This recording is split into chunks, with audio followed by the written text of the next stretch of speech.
Assalamualaikum warahmatullahi wabarakatuh. Perkenalkan, nama saya Citra Putra Medeni. Baik hari ini dengan NIM 2431057. Baik hari ini saya selaku moderator akan membawa jalannya presentasi pada hari ini. Oke, pertama kita akan mengenal dulu atau perusahaan yang akan kami ekspor hari ini adalah perusahaan observasi studi kasus hukum properti dan intelektual di perusahaan PT Timur Mitra Karya, atau bisa kita bilang dengan merek dagang mereka Limo. Nah, dengan ada table of content, pertama tuh ada anggota kelompok, kemudian kami akan jelasin latar belakang, profil perusahaan, kemudian hak properti gudang dan fasilitas, hak properti peralatan kendaraan, dasar hukum properti, kekayaan intelektual rahasia dagang, dasar hukum kekayaan intelektual, kemudian juga ada regulasi ekspor UCO dan kesimpulan. Oke, sebelumnya izinkan saya untuk memperkenalkan diri, nanti ada kelompok saya setiap habis ini. Pertama ada saya sendiri, Citra, kemudian ada Debbie Liardi, kemudian ada Afifa, dan ada Airin. Nah, kita masuk nih teman-teman ke latar belakangnya. Di slide di latar belakang. Oke, yang mau saya jelasin nih adalah kenapa sih kami ngambil Limo nih ya. Karena presentasi ini tuh kami nunjukin bahwa studi kasus kami tuh mengenai ya hukum properti yang udah saya sebutin di awal. Limo tuh merupakan perusahaan yang bergerak di bidang pengumpulan minyak jelantah atau used cooking oil. Walaupun tidak bergerak di bidang teknologi, tapi perusahaan itu tetap memiliki hak properti dan kekayaan intelektual loh. Jadi yang pastinya dilindungi oleh hukum Indonesia. Nah, melalui studi kasus ini, kami tuh ingin nunjukin bahwa perlindungan hukum properti dan kekayaan intelektual tuh nggak hanya berlaku di perusahaan teknologi, tapi juga berlaku di perusahaan yang mengekspor minyak jelantah ke luar negeri. Selanjutnya kita masuk ke slide ke selanjutnya, yaitu adalah profil perusahaan. Nah, dari studi kasus ini berangkat dari aktivitas masyarakat yang banyak banget menggunakan minyak jelantah, terutama dalam ibu rumah tangga ya, selalu memasak dengan menggunakan minyak. Jadi banyak nih orang-orang yang menilai bahwa limbah-limbah tersebut mungkin bisa dimanfaatkan untuk hal-hal yang lebih bisa menguntungkan. Jadi mereka tuh berpikir mengelola minyak jelantah ini dan kemudian diekspor ke luar negeri. Tapi untuk ngejalanin kegiatan tersebut, perusahaan tuh bukan hanya perlu sistem operasional tentunya, tapi juga perlu perlindungan hukum dari merek dagang mereka yang akan memberikan kepastian hukum serta mencegah penyalahgunaan oleh pihak-pihak yang tidak bertanggung jawab kepada merek dagang mereka ataupun hal yang menyangkut tentang perusahaan mereka. Nah, oleh karena itu kami memilih Limo atau PT Timur Mitra Karya sebagai objek kasus untuk melihat nih bagaimana hukum properti dan intelektual bekerja atau diterapkan di perusahaan yang bergerak di bidang pengumpulan ekspor minyak jelantah. Oke, selanjutnya akan dijelaskan oleh teman saya. Nama saya Nabila dengan NIM 2431043. Selanjutnya kita masuk ke slide 4, hak properti gudang dan fasilitas. Sekarang kita masuk ke hak properti fisik yang dimiliki oleh Limo. Dalam operasionalnya, perusahaan ini memiliki beberapa aset penting yang menjadi pusat kegiatan pengumpulan dan pengolahan minyak jelantah. Yang pertama ada gudang dan tempat penampungan. Limo memiliki gudang dan fasilitas penyimpanan mulai dari drum, IBC tank hingga storage tank.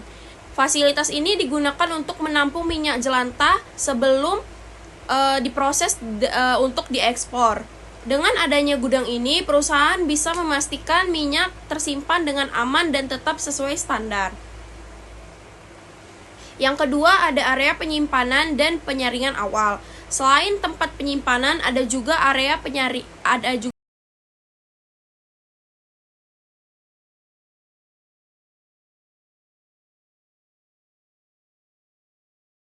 Sekarang kita masuk ke hak properti fisik yang dimiliki oleh Limo.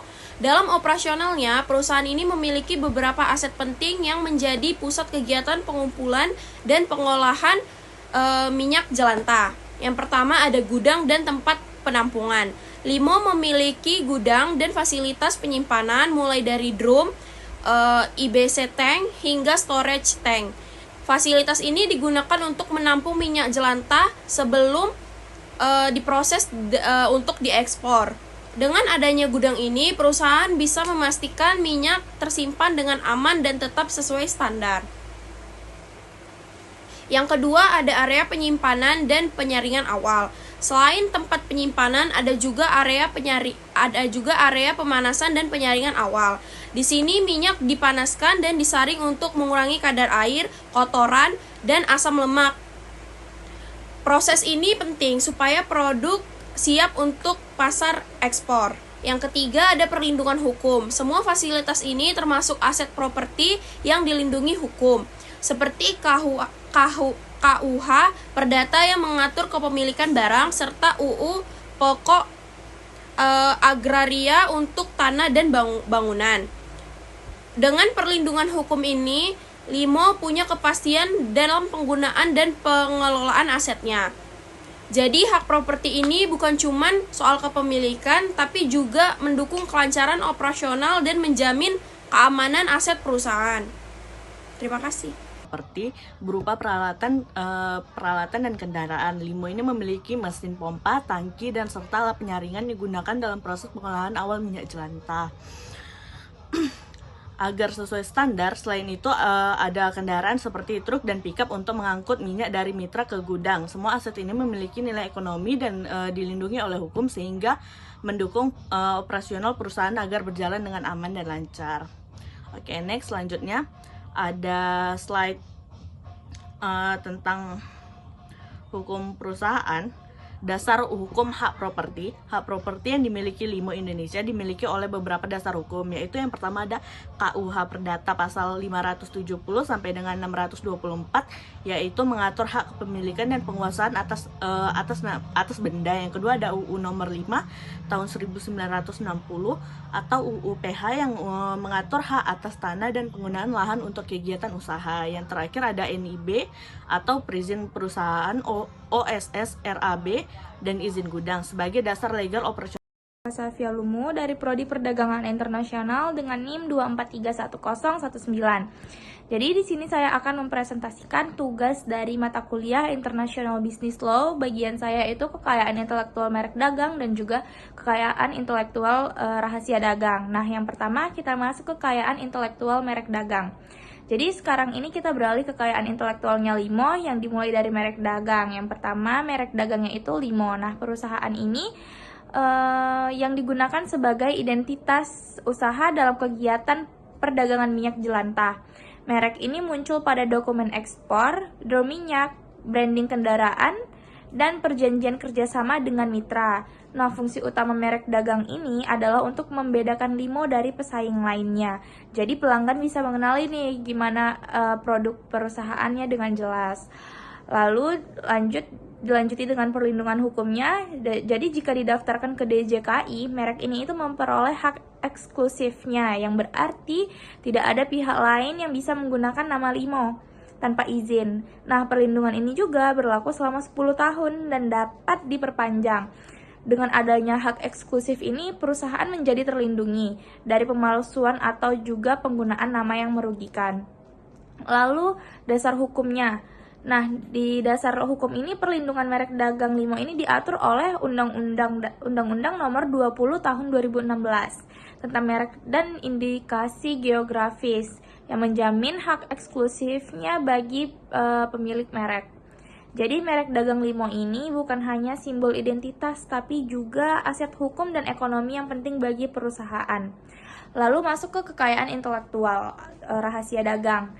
Nah, kita membahas rahasia dagang yang dimiliki Limo itu. Yang pertama, rahasia dagang Limo memiliki beberapa informasi penting yang dijaga kerahasiaannya karena memiliki nilai ekonomi. Antara lain, yang pertama itu ada SOP-nya, SOP pengumpulan minyak jelantah.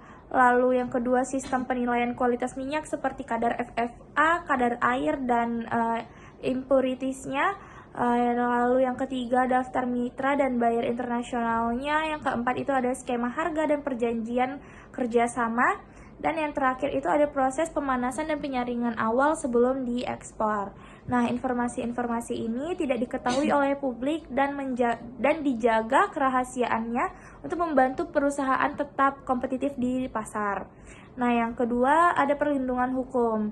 Jadi rahasia dagang Limo ini dilindungi oleh Undang-Undang Nomor 30 Tahun 2000 tentang rahasia dagang. Nah, dengan adanya perlindungan ini, Perusahaan dapat menuntut pihak yang menyebarkan atau menggunakan informasi rahasia tanpa izin. Jadi intinya rahasia dagang ini merupakan aset untuk perusahaan yang mendukung kualitas produk, hubungan bisnis, dan juga keberlangsungan operasional ekspor. Sekarang kita masuk ke dasar hukum yang melindungi kekayaan intelektual LIMO. Yang pertama ada merek dagang. Hak atas merek dagang LIMO dilindungi oleh Undang-Undang Nomor 20 Tahun 2016 tentang merek dan indikasi geografis. Dengan pendaftaran resmi, perusahaan memiliki hak eksklusif untuk menggunakan nama LIMO dalam kegiatan perdagangan, sehingga mencegah pihak lain untuk menggunakan merek yang sama. Rahasia dagang, SOP, metode pengolahan, daftar bayar, skema harga, dan proses operasional lainnya termasuk rahasia dagang. Hal ini dilindungi oleh Undang-Undang Nomor 30 Tahun 2000 tentang rahasia dagang, sehingga informasi yang bersifat strategis dan bernilai ekonomi tidak boleh disebarkan tanpa izin. Yang ketiga ada hak cipta jika ada sistem internal, dan apabila LIMO memiliki software internal, sistem pencatatan atau database digital, hak cipta atas sistem dan dokumen tersebut dilindungi oleh Undang-Undang Nomor 28 Tahun 2014 tentang hak cipta. Ini memastikan software dan data digital perusahaan tidak disalahgunakan. Secara keseluruhan, dasar hukum ini memberikan perlindungan yang jelas bagi kekayaan intelektual LIMO, baik berupa merek, rahasia dagang, maupun potensi hak cipta, sehingga perusahaan memiliki kepastian hukum dan menjalankan bisnisnya. Nah, sekarang kita lihat regulasi yang mengatur kegiatan ekspor minyak jelantah yang dijalankan oleh LIMO. Yang pertama ada peraturan kepabeanan dan perdagangan internasional. Setiap kegiatan ekspor harus mematuhi peraturan kepabeanan dan standar perdagangan internasional. Ini memastikan pengiriman UCO berjalan lancar dan sesuai dengan ketentuan negara tujuan. Yang kedua ada perizinan ekspor.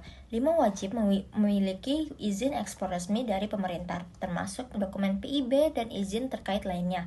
Hal ini memberikan kepastian hukum dalam melakukan perdagangan lintas negara. Yang ketiga ada regulasi lingkungan hidup. Karena UCO merupakan limbah, pengolahan dan ekspornya juga harus memenuhi ketentuan lingkungan hidup. Perusahaan harus memastikan minyak dijaga kualitasnya dan tidak merusak lingkungan selama proses pengumpulan dan pengolahan. Yang keempat ada persyaratan kualitas dan keberlanjutan dari buyer internasional. Buyer luar negeri biasanya menetapkan standar kualitas dan keberlanjutan tertentu. LIMO harus memastikan minyak jelantah memenuhi persyaratan tersebut agar diterima di pasar ekspor. Dengan mematuhi regulasi ini, LIMO tidak hanya menjamin kepatuhan hukum, tapi juga menjaga reputasi dan kepercayaan buyer internasional. Nah, di sini saya sebagai penutup, berdasarkan hasil observasi, LIMO atau PT Timur Mitra Karya sangat layak dijadikan studi kasus terkait hukum properti dan kekayaan intelektual. Kenapa? Karena yang pertama ada aset properti fisik. Perusahaan memiliki berbagai properti fisik seperti gudang, fasilitas penyimpanan, peralatan operasional, dan kendaraan logistik. Semua ini mendukung kelancaran pengumpulan, pengolahan, dan ekspor minyak jelantah. Yang kedua ada kekayaan intelektual. Selain aset fisik, LIMO memiliki kekayaan intelektual berupa merek dagang, LIMO, rahasia dagang yang strategis, serta potensi hak cipta untuk sistem internal. Kekayaan intelektual ini memberi perusahaan keunggulan kompetitif di pasar. Perlindungan hukum yang jelas, seluruh kegiatan operasional, properti, dan kekayaan intelektual LIMO dilindungi oleh regulasi hukum di Indonesia, mulai dari KUH Perdata atau UU, Undang-Undang Pokok Agraria, Undang-Undang Merek, Undang-Undang Rahasia Dagang, hingga Undang-Undang Hak Cipta. Hal ini memberikan kepastian hukum bagi perusahaan dalam menjalankan bisnisnya. Dengan kombinasi aset fisik, kekayaan intelektual, dan perlindungan hukum yang jelas, LIMO menjadikan contoh yang tepat untuk memahami implementasi hukum properti dan kekayaan intelektual dalam praktik bisnis nyata. Sekian dari saya dan teman-teman kami semua. Kami mengucapkan terima kasih. Mohon maaf jika ada kesalahan. Mohon maaf. Terima kasih.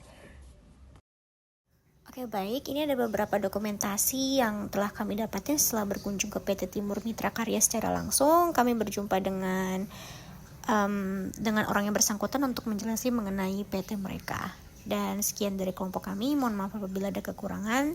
Kami akhiri. Wassalamualaikum warahmatullahi wabarakatuh. Terima kasih.